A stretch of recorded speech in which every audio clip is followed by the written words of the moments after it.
What is up, guys? It's the Sound Alchemist, part of One Mind Syndicate, and today I'm back to talk about Warhammer 40K. In this one, we begin a new series where we see Primarch vs Primarch in both the 40K era and the 30K era, and today we're starting off with a bang. We're starting off with none other than the angel himself, Sanguinius, taking on the Hulk of 40K, Angron. This is a battle that took place at the Eternity Gate, where Sanguinius was defending it and Angron was trying to break through, and it is a very epic battle.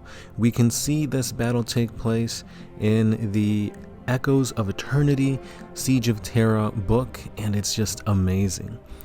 Before we get to the battle itself, I do want to say that at this point, Sanguinius He's been defending Terra for a long ass time. I believe he already fought and took on a Titan, and not just that, but during this whole battle, Sanguinius fights a Titan, he fights Angron, and of course, he fights Kabanda, and then he goes and takes on Horus. So Sanguinius is a bad mofo, like no breaks, no rest time. The dude is just on a mission, and he's working off of his strengths. And one of his strengths is that he has precognition. So he knows that he's not going to die in these fights, which is what happens. So I don't think that's a spoiler, because like, it's Sanguinius, we know how he dies. He dies against Horus. But to show that he goes up against a demon Primarch, a freaking Titan, and also a demon of Khorne, the Kabanda, like, that's pretty crazy. And now, switching and talking about Angron, Angron has achieved apotheosis. He has been blessed by Khorne, and he is this monstrous, hulking behemoth of just anger and rage. He's always angry all the time. However, during this fight, we see his weakness be his downfall, and we'll get into that once we get into the actual battle. So, with that being said, guys, go ahead, like, comment, and subscribe, because we got more Primarch vs Primarch action coming in the following weeks. So with that being said, let's dive into the Echoes of Eternity, Sanguinius versus Angron. So at this point, the battle has already started, and it's about mid to the end of the battle, and Angron has just plunged his sword deep into Sanguinius. Hark, the dying angel sings. Sanguinius reaches for him with weak and clawless hands. It's pathetic, the performance of a weakling. The Lord of the Red Sands doesn't need to breathe. He cares nothing if his brother's hands find their way around his throat. But the sweetness is fading. The adrenal rush drains away. Is this truly how the angel dies? Is this all the fight Sanguinius has left in his celebrated form? The Lord of the Red Sands hears the voice of Horus break through his ecstatic haze. Angron! And he senses Horus has been seeking to reach his blood-soaked mind for quite some time. There is derision in the War Master's presence, but above all, there is fear. Release him, Angron! Release him! He is! Sanguinius reaches his hands on a fistful of the cranial cables that crown Angron's head. The angel grips the technological dreadlocks that form the external regulators of the butcher's nails, and the beast that Angron has become realizes too late, much too late, that the angel has played the same gambit, risking a blade, welcoming it, all to get close. Kill him before... The words cease to exist, replaced by pain, real pain, a thing he thought he was incapable of experiencing, now stunning in its unfamiliar savagery. The Lord of the Red Sands gives a roar loud enough that the Sanctum's void shields shimmer with a mirage's ripple. He tears his blade from his brother's body, grappling, hurling, but the angel remains. White wings batter at the demon's face, and defeat the raking of his claws. He abandons his own blade to scratch and scrape at the angel. He tears away shards of golden armor. Wings bleed, feathers rain, but never once does Sanguinius make a sound. Angron cries out, a cry flavored by something other than rage. For the first time since his exaltation, agony rips through his head. fire and ice, ice and fire, a sensation he no longer has the mind to understand, but that will destroy him, whether he understands it or not. He launches upward, beating his ungainly wings, striving for the sky, turning and tumbling, seeking to dislodge the straining angel. On the battlefield below, the legions duel in the rain of their Primarch's blood. The Lord of the Red Sands, Angron, feels his skull creaking, stretching, then a crack that paints the back of his eyes with acid. It's the cracking of a slowly breaking window, the crack of a skull under a tank's threads. He hears his brother now, Sanguinius' raged hisses of breath, coming in time to scrape at his gauntlet against the pain of the engine's mechanical tendrils. Their eyes meet, and there is no mercy in the angel's pale gaze. Sanguinius is lost to the passions he has always resisted. The Lord of the Red Sands sees it in the pinpricks of his brother's pupils, in the ivory grind of his brother's fangs. The angel has lost himself to the blood need, and veins show starkly blue on his cheeks. This is wrath. This is the angel unleashed.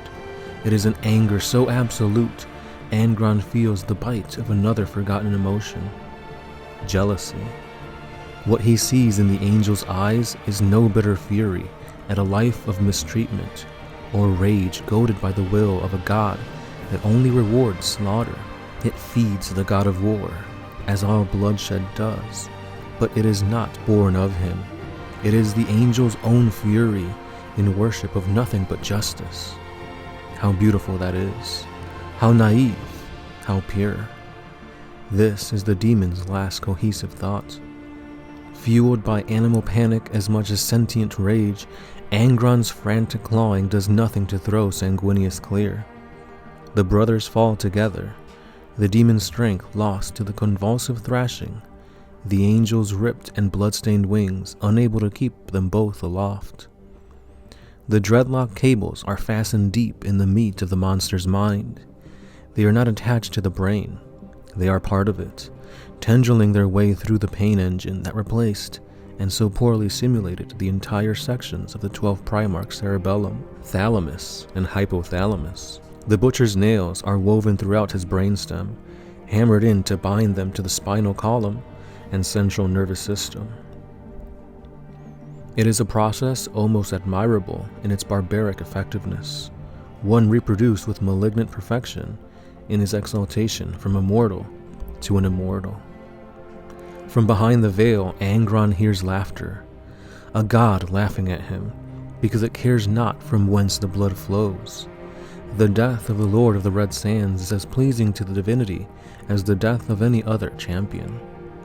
Warp fire flares from the cracks in the beast's deforming skull. The cracks become crunches, each one a conflagration that sweeps from the filaments behind Angron's eyes to the spikes of his spine. This is a feeling of violation, a deep and slick wrongness as something is taken from him, pulled from the roots of his mind. He screams, and then he does something he's never done before, in neither his mortal nor immortal lives. His roar of pained rage is colored by a sound so shameful he will spend the rest of eternity refusing to believe it happened. This sound is a word, a single word.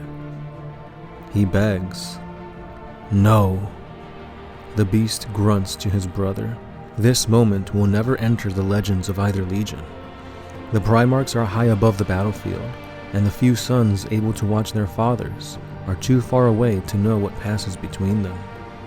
Only Sanguinius hears Angron's last word, and it is an intimacy he will take to his grave. The ground rises with disorientating speed. It's now or never. As they free fall together, the angel gives a final wrenching pull on the serpents of barbarian metal. The demon's head bursts. It's a detonation, a release of internal pressure, like pus from a squeezed cyst. The lion's share of Angron's brain comes free in a spiral spray of fire and blood. The demon's wings beat once more, just a shiver a thing of reflexes. His claws slacken, all struggles cease. And that is how Sanguinius defeats Angron. So this is a very detailed, intimate battle between these two Primarchs. One was once called the Red Angel, which was Angron, and Angron's story is one of tragedy. There is nothing Angron can do to gain freedom, and through his fight with Sanguinius, he learned a lot about himself, that he was jealous at the rage that Sanguinius could give. He was jealous that there is nothing Angron can do to know that this rage is his and his alone. It is something given to him by all his masters, be it the slave owner from his homeworld, the emperor, or Khorne. And then we come to Sanguinius just being the awesome badass that he is, allowing himself to be stabbed, knowing that he's not going to die in this battle, so he can take the damage in order to rip out the butcher's nails from Angron and send him reeling back into the Immaterium. This battle has been one of my favorites throughout the whole heresy, and a lot of people kind of didn't like it because it showed that this awesome rage monster of Angron had some humanity still left in him. He felt a deep and guttural form of resentment. He was begging for his life. He uttered no when he knew that he was going to die. So a lot of people didn't like that. They said that it went against Angron's character, but as powerful and as corrupted as they are, there is still some pieces, some fragments of humanity within these demigods. And I think this book, the way the author wrote it, really showcases that, especially for Angron. So let me know what you guys thought about this epic battle. If you guys want the full fight, be sure to check out the Echoes of Eternity books. The whole Horus Heresy is just amazing, so I definitely recommend you guys check that out. I am doing a review of it. I've got the first 2 books done, so I'll link it at the end of the video. And I'm currently reading the 3rd one, Galaxy in Flames. So yeah, it's a really awesome battle.